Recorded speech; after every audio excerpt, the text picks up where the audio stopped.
मित्रों, चेनलનું નામ છે વંદે સંસ્કૃતમ। હું પાઠક હિરેન ચેનલમાં આપ સૌનું સ્વાગત કરું છું। આજે આપણે ધોરણ 10નો સંસ્કૃત વિષયનો 10મો પાઠ ત્વમેકા ભવાની આ પદ્ય પાઠનો આપણે અભ્યાસ કરીશું। પાઠનો પ્રકાર છે પદ્ય। પદ્ય એટલે કે કાવ્ય, અને એમાં પણ જો પેટા પ્રકાર જોવા જઈએ તો પેટા પ્રકાર કહેવામાં આવશે સ્તોત્ર। સૌપ્રથમ સ્તોત્ર શબ્દની વ્યાખ્યા સમજીએ। સ્તોત્ર કોને કહેવામાં આવે? સ્તૌતિ અનેન ઇતિ સ્તોત્રમ। સ્તૌતિ એટલે કે સ્તુતિ કરવામાં આવે, અનેન એટલે કે જેના વડે, ઇતિ સ્તોત્રમ એ સ્તોત્ર છે। તો જે શબ્દો વડે પરમાત્માની સ્તુતિ કરવામાં આવે એને સ્તોત્ર કહેવામાં આવે છે। તો સ્તોત્ર વિશે એક માહિતી આપેલી છે પ્રસ્તાવનામાં કે સ્તોત્ર છે બે પ્રકારના હોય છે। એક તો મુક્તક તરીકે, મુક્તક કોને કહેવામાં આવે? જે છૂટાછવાયા એકાદ શ્લોક હોય એ મુક્તક, પણ 6, 7, 8 વગેરે સમૂહમાં શ્લોકો આપેલા હોય તો એને સ્તોત્ર કહેવામાં આવશે। તો અહીં જે આદ્ય ગુરુ શંકરાચાર્ય દ્વારા વિરચિત ભવાન્યષ્ટકમ નામનું સ્તોત્ર છે એ સ્તોત્રમાંથી પસંદ કરીને 5 જેટલા શ્લોક આપણે અહીં આપેલા છે। તો હવે એ પાઠનો આપણે અભ્યાસ કરીશું। આ પાઠમાં જગદંબા એટલે કે માતા ભવાનીની સ્તુતિ કરવામાં આવી છે। પાઠનું નામ છે ત્વમેકા ભવાની, અર્થ થશે ત્વમ એકા ભવાની, હે ભવાની તમે એક જ છો, અર્થાત દરેક જીવાત્માનું એકમાત્ર શરણ, એકમાત્ર ગતિ મા ભવાની છે। તો જે મા ભવાની છે એને શબ્દો વડે આ પાઠમાં સ્તુતિ કરવામાં આવી છે।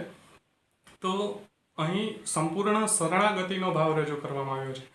આદ્યગુરુ શંકરાચાર્યએ જેટલા કોઈ પણ સ્તોત્રની રચના કરેલી છે એ સાહિત્યમાં સૌથી શ્રેષ્ઠ માનવામાં આવે છે, કારણ કે ભાવ પ્રધાન હોય છે। કોઈ પણ પ્રાર્થના છે એ શબ્દ પ્રધાન નથી હોતી, એમાં કેવા શબ્દોનો પ્રયોગ કરેલો છે એ જોવામાં નથી આવતું। શું જોવામાં આવતું હોય છે? ભાવ। એ ભક્તનો એના આરાધ્ય દેવ પ્રત્યે અથવા તો આરાધ્ય દેવી પ્રત્યે કેવો ભાવ છે, કેવા ભાવથી એણે સ્તુતિ કરેલી છે એ મહત્વનું હોય છે।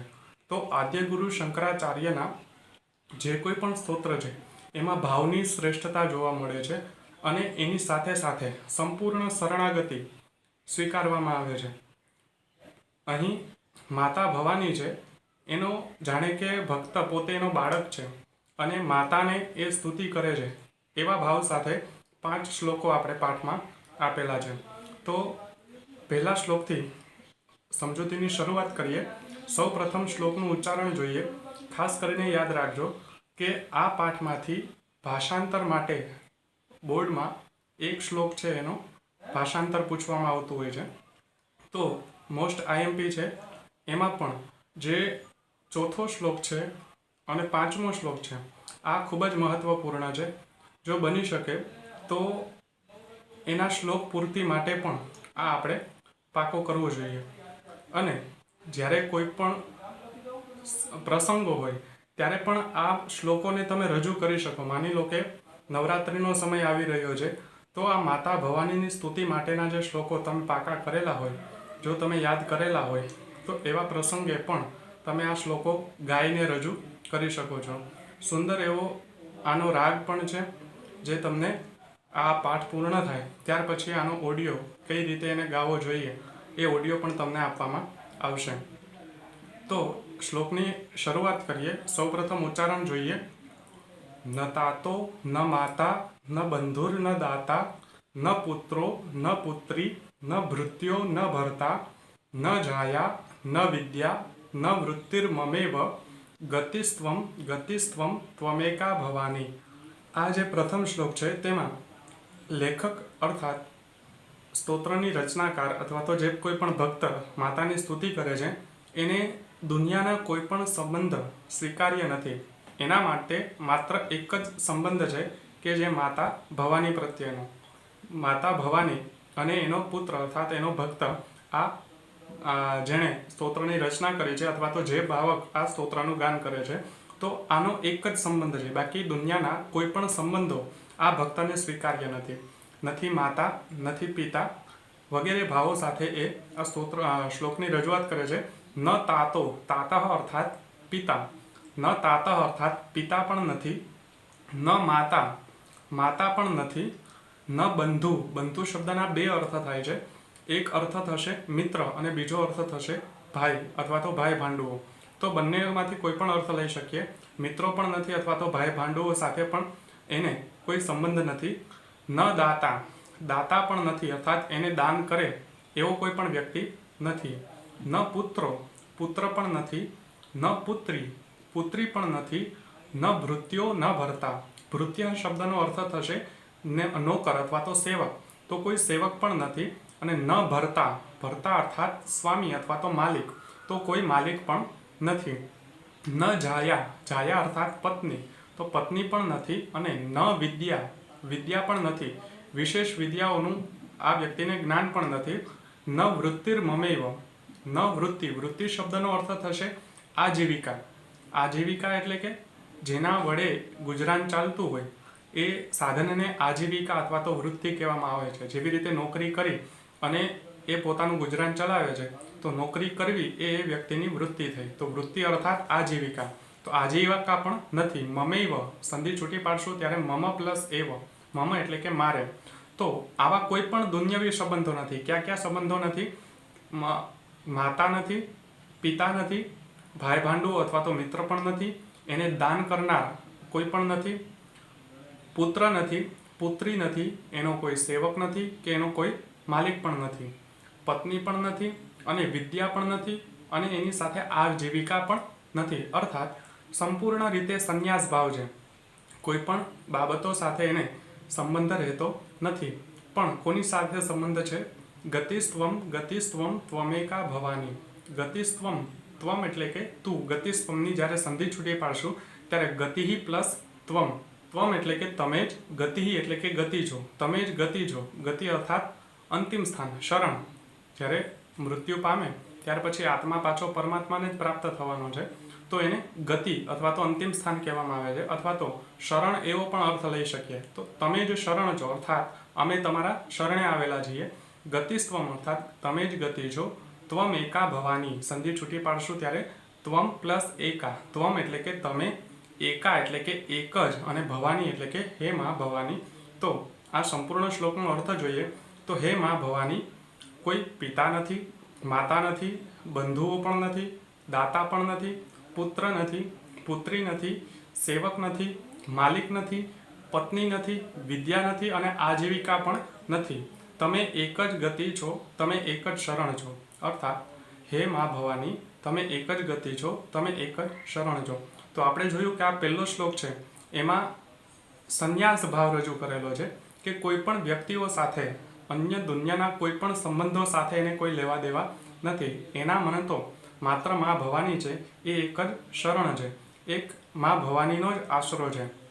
બીજો શ્લોકનું ઉચ્ચારણ જોઈએ જેમાં અજ્ઞાનતા રજૂ કરવામાં આવી છે કે મને કોઈ જ્ઞાન નથી, કાંઈ જાણતો જ નથી, બસ તમને જાણું છું, એવો ભાવ રજૂ કર્યો છે.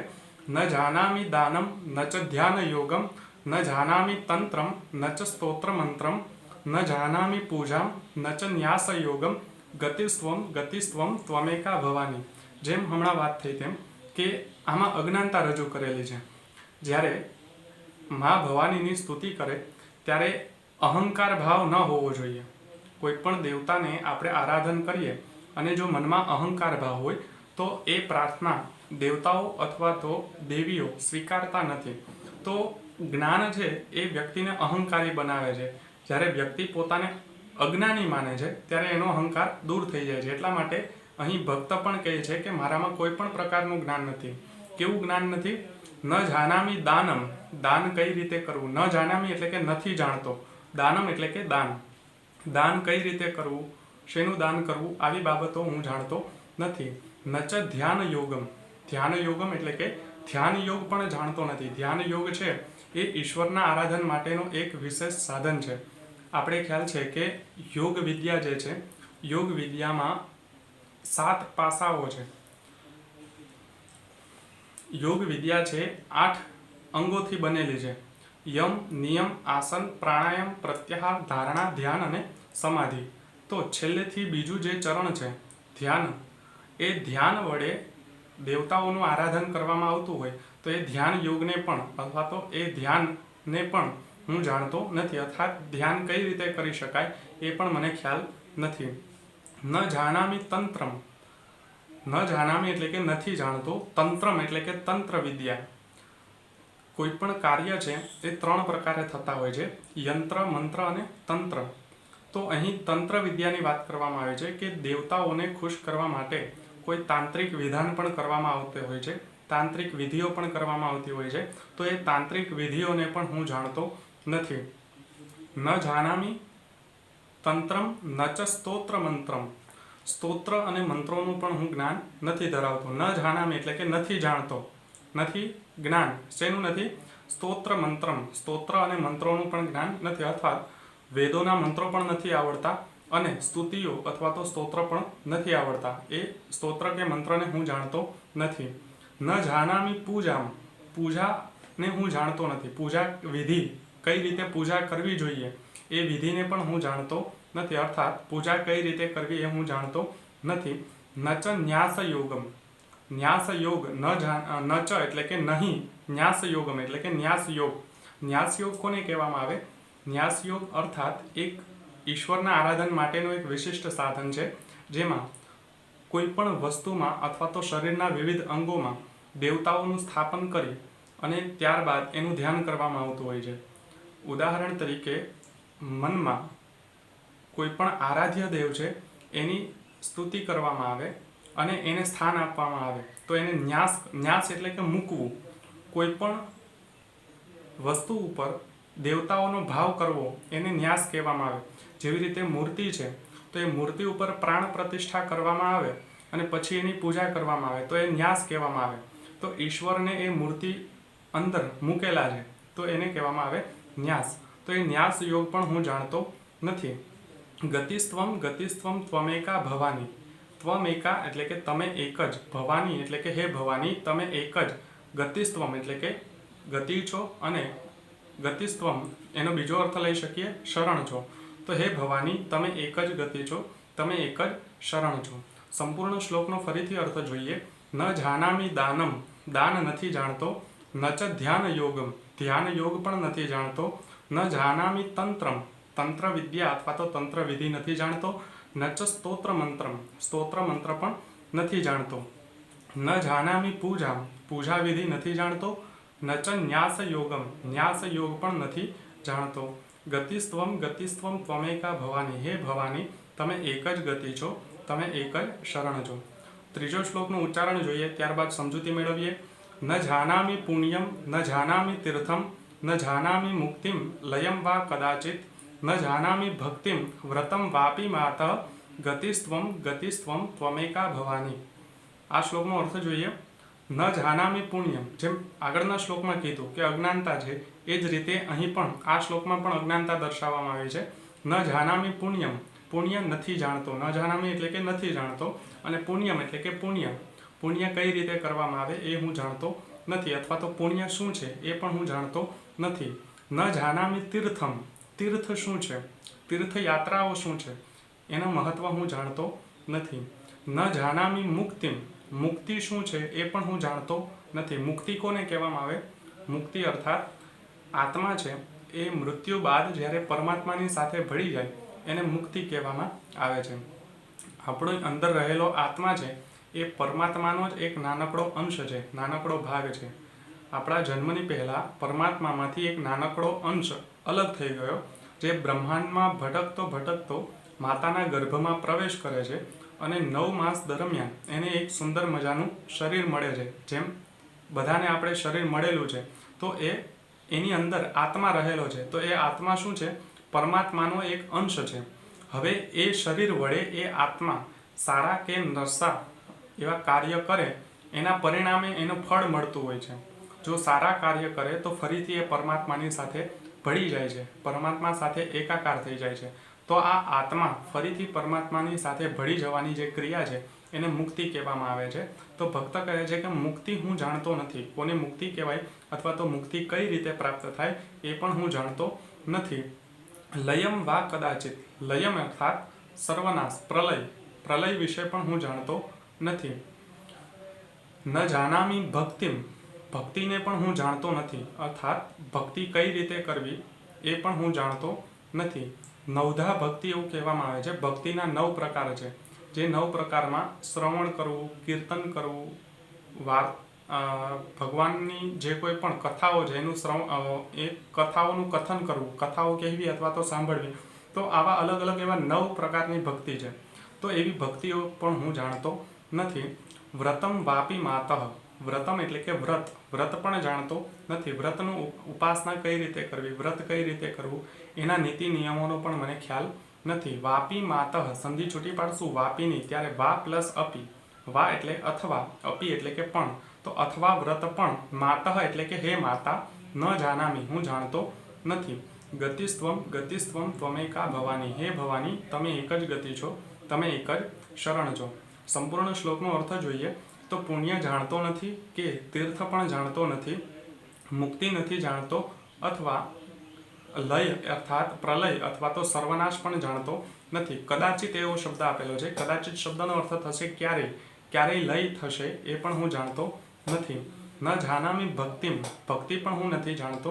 વ્રતમ વાપી માતઃ, અથવા હે માતા હું વ્રત પણ નથી જાણતો. ગતિસ્ત્વમ ગતિસ્ત્વમ ત્વમેકા ભવાની, હે ભવાની તમે એક જ ગતિ છો, તમે એક જ શરણ છો. આગળનો શ્લોક જોઈએ. ચોથો શ્લોક. ઉચ્ચારણ થશે વિવાદે વિષાદે પ્રમાદે પ્રવાસે જલે ચાનલે પર્વતે શત્રુ મધ્યે અરણ્યે શરણ્યે સદા મામ પ્રપાહી ગતિસ્ત્વમ ગતિસ્ત્વમ ત્વમેકા ભવાની. ખાસ કરીને આ શ્લોક છે એ શ્લોક પૂર્તિ માટે આઈએમપી છે. જો આ શ્લોકને પાકો કરી લેશો તો પરીક્ષામાં ફાયદો થશે. કદાચ પરીક્ષામાં ન પૂછાય એની પહેલાં તમારે રાઉન્ડ ટેસ્ટ લેવામાં આવતી હોય છે. તો રાઉન્ડ ટેસ્ટમાં પણ ઓછામાં ઓછી 2 વખત તો આ શ્લોક આવવાનો જ છે. 5 જેટલા પેપરો લેવામાં આવતા હોય છે રાઉન્ડ ટેસ્ટમાં. તો એમાં ઓછામાં ઓછી 2 વખત તો રાઉન્ડ ટેસ્ટમાં આ શ્લોક આવશે જ. તો ખાસ કરીને આ શ્લોકનો કંઠસ્થ કરી લેજો. હવે ઘણા વિદ્યાર્થીઓને એવો પ્રશ્ન હોય કે અમે પાકું કરીએ તો યાદ નથી રહેતું, અથવા તો ત્યારે યાદ રહી જાય છે પછીથી ભૂલાઈ જાય છે. આવા ઘણા બધાને પ્રશ્નો હોય. તો એવા પ્રશ્ન કરતા હોય કે આપણે સંસ્કૃતના શ્લોક પાકા કઈ રીતે કરવા. સંસ્કૃત બિલકુલ અઘરું નથી, જરાય અઘરું નથી પાકું કરવા માટે. આપણે પિક્ચરના ગીત ક્યારેય પાકું કરવાનો પ્રયાસ નથી કર્યો, એ ઓટોમેટિક આપણે યાદ રહી જાય છે. શું કામ? આપણે વારંવાર એને સાંભળીએ છીએ, વારંવાર એને ગાઈએ છીએ, તો એ ઓટોમેટિક આપણે યાદ રહી જાય છે. સંસ્કૃત ભાષા અથવા તો સંસ્કૃત શ્લોક એટલા જ અઘરા છે જેટલા હની સિંગના ગીત અઘરા છે. હની સિંગના ગીત અથવા તો પંજાબી ગીતના શબ્દો આપણે અઘરા લાગે છે, તો એ જ રીતે સંસ્કૃતના શબ્દો છે એ એટલા જ અઘરા છે જેટલા ગીત અઘરા છે આ પંજાબી. તો પંજાબી ગીત જો આપણે યાદ રહી જતા હોય તો સંસ્કૃતના શ્લોક શું કામ યાદ ન રહે. તો હવે શ્લોક પાકા કરવા માટે શું કરવું જોઈએ? તો એકદમ સરળ પદ્ધતિ છે. જો બધાએ તમારે એક વખત પ્રયોગ કરવો અને જો તમને યોગ્ય લાગે, જો તમને આનો ફાયદો દેખાય તો તમારે આ પદ્ધતિથી પાકા કરવા જોઈએ. એ પદ્ધતિ કઈ છે કે જેટલા તમારે શ્લોક પાકા કરવા છે એ શ્લોકને એક પેજ ઉપર લખી લો. એ પેજ ઉપર લખેલા શ્લોકને આપણે પાકા નથી કરવા, પ્રયાસ વિના જ પાકા થઈ જશે. તો શું કરવું? એ દરેક શ્લોકને એક વખત વાંચો. દિવસમાં પાકું નથી કરવાનું, ખાલી વાંચવાના છે, પણ એકાગ્રતાથી વાંચવાના છે. તમારું મન બીજે ક્યાંય ભટકતું હોય અને તમે શ્લોક વાંચતા હો તો એનો કોઈ ફાયદો નથી. એકાગ્રતાથી રોજ જો તમે એક શ્લોક વાંચતા જશો, અથવા તો એક પેજમાં માની લો કે આપણે 6 માસિક સુધીનો અભ્યાસક્રમ છે, એમાં 10 પાઠ છે. 10 પાઠમાંથી પદ્ય પાઠ જેટલા આવતા હોય અને એમાં સ્વાધ્યાયમાં જેટલા કોઈ પણ શ્લોક આવતા હોય એ બધા શ્લોક તમે એક પેજ ઉપર લખી લો અને રોજ એ પેજનું રિવિઝન કરો. ખાલી વાંચવાનું છે, પાકો કરવાનો પ્રયાસ પણ નથી કરવાનો, ઓટોમેટિક પાકા થઈ જશે. જેવી રીતે આપણે ગીત વારંવાર સાંભળીએ છીએ, વારંવાર ગાઈએ છીએ તો ઓટોમેટિક આપણે યાદ રહી જાય છે. એવી જ રીતે આ શ્લોકો છે ઓટોમેટિક આપણે યાદ રહી જાય છે.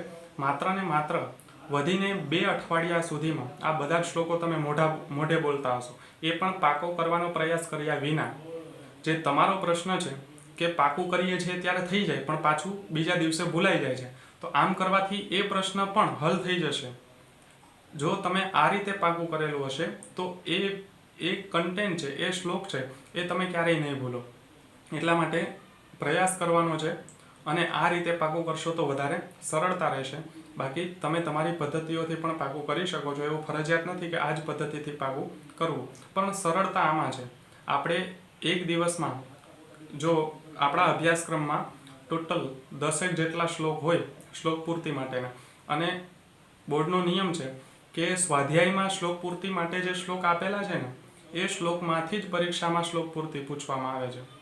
તો બધા જ પાઠના જેટલા કોઈ પણ પદ્ય પાઠ છે, આપણે ટોટલ આખા અભ્યાસક્રમમાં આખા વર્ષમાં 20 પાઠ છે, એમાંથી પદ્ય પાઠ કેટલા હશે, એના સ્વાધ્યાયમાં કેટલા શ્લોક આપેલા છે. તો પદ્ય પાઠના સ્વાધ્યાયમાં આપેલા જે શ્લોકો છે એ શ્લોકોને ખાલી એક પેજ ઉપર લખો એટલે વધીને 10 થી 11 જેટલા શ્લોક થાય. આ 10 થી 11 જેટલા શ્લોકને તમે રોજ એક વખત રિવિઝન કરો તો વધીને 2 અઠવાડિયા અથવા તો 3 અઠવાડિયામાં, કદાચ 1 મહિનો ગણી લઈએ તો 1 મહિનામાં તો સરળ રીતે યાદ રહી જશે. એ પણ પ્રયાસ કર્યા વિના.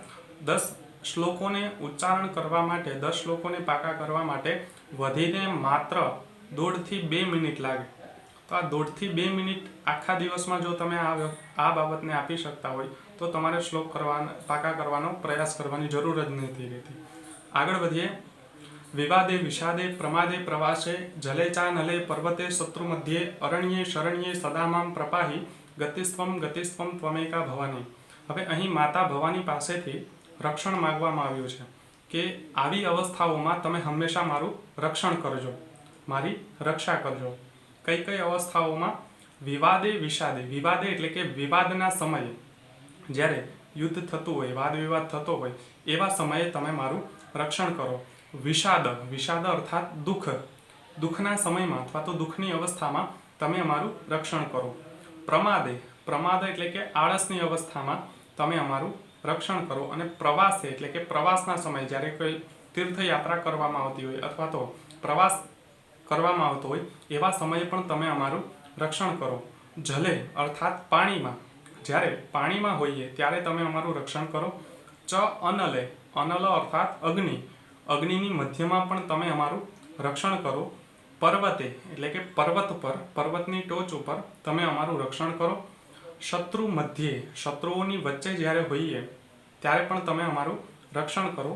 અરણ્યે એટલે કે અરણ્યમાં, વનમાં, અરણ્ય એટલે કે વન, તો વનમાં સદા મામ પ્રપાહી, સદા અર્થાત હંમેશા, મામ પ્રપાહી, મામ એટલે કે મને, અને પ્રપાહી એટલે કે રક્ષા કરો. અહીં એક શરણ્ય એવો શબ્દ આપેલો છે. અત્યાર સુધીમાં જેટલા શબ્દ છે એ બધામાં સપ્તમી વિભક્તિ છે. વિવાદે વિષાદે પ્રમાદે પ્રવાસે, તો આવા શબ્દ જેવો જ આ શરણ્ય શબ્દ છે. એટલા માટે આપણે કદાચ એવું થાય કે આ પણ સપ્તમી વિભક્તિ હશે, પણ એવું નથી. શરણ્ય છે એ સંબોધન છે, માતાને સંબોધન કરવામાં આવ્યું છે. શરણ્ય શબ્દનો અર્થ શું થાય? શરણ આપનાર, જે એના ભક્તોને શરણ આપે છે અર્થાત ભક્તોની રક્ષા કરે છે, એને કહેવામાં આવે શરણ્ય. તો એ સંબોધન છે કે હે શરણ આપનારી માતા, તમે વિવાદમાં, વિષાદમાં, પ્રમાદમાં, પ્રવાસમાં, જલમાં, અનલમાં, શત્રુઓની વચ્ચે, પર્વત ઉપર અને અરણ્યમાં મામ પ્રપાઈ એટલે કે મારી રક્ષા કરો. ગતિસ્ત્વમ ત્વમેકા ભવાની. હે ભવાની, તમે એક જ ગતિ છો, તમે એક જ શરણ છો. અંતિમ શ્લોક 5મો. સૌપ્રથમ એનું ઉચ્ચારણ જોઈએ.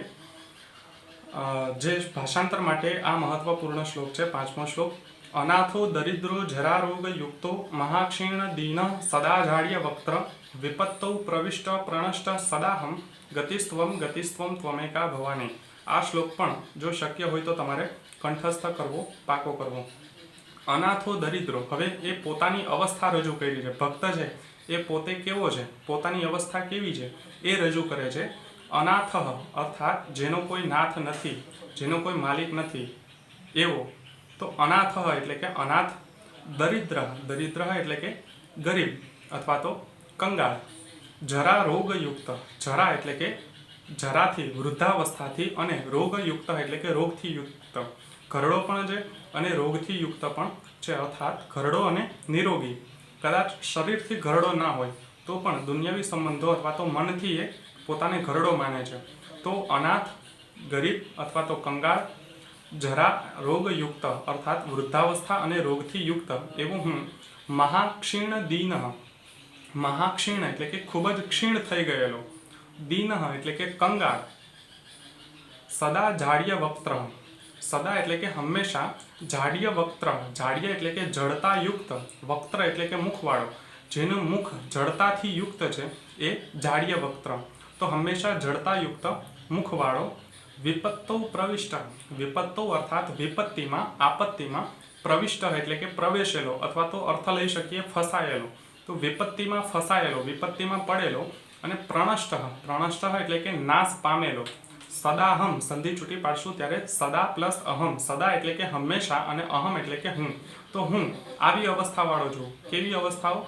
તો કે અનાથ છું, દરિદ્ર એટલે કે ગરીબ છું, જરા રોગયુક્ત, વૃદ્ધાવસ્થા અને રોગથી યુક્ત છું, મહાક્ષીણ દીન, ખૂબ જ ક્ષીણ થયેલો છું, સદા દીન અર્થાત કંગાળ છું, સદા જાડ્ય વક્ત્ર, હંમેશા જડતાયુક્ત મુખવાળો છું, વિપત્તો પ્રવિષ્ટ, વિપત્તિમાં ફસાયેલો છું, પ્રણષ્ટ નાશ પામેલો છું, અહમ એટલે કે હું, ગતિસ્વમ ગતિસ્વમ ત્વમેકા ભવાની, હે ભવાની તમે એક જ ગતિ છો, તમે એક જ શરણ છો.